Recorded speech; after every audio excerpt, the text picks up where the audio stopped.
Good morning everyone, I'm Orlando Acid III from Auto2A and I'm going to discuss with the lubrication system of AN.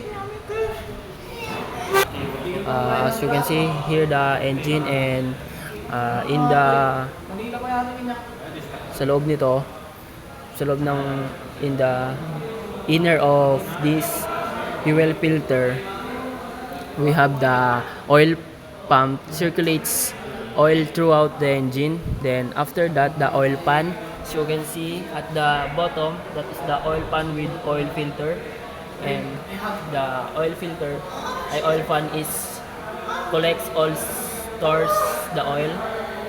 And after that, the oil filter, right here the oil filter is removes contaminants from the oil.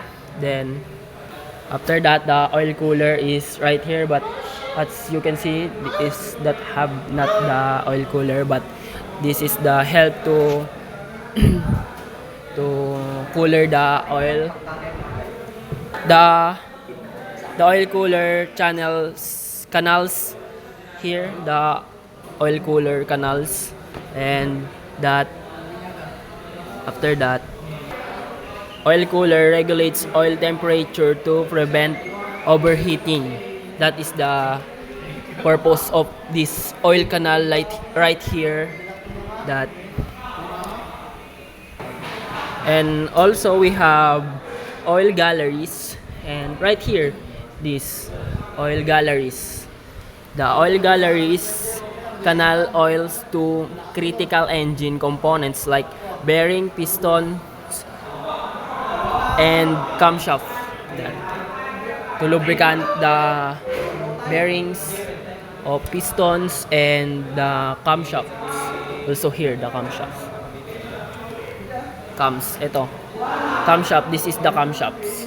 Lubricate here. That is the purpose of oil galleries and passage, to lubricant the camshafts.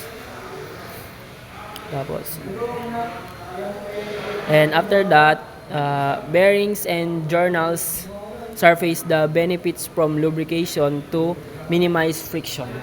That's the purpose of the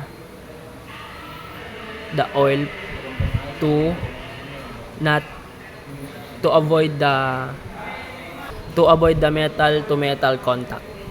And also, as the engine runs, the lubrication system ensures that components are adequately coated with oil, preventing metal to metal contact, as I can say, and extending the engine's lifespan.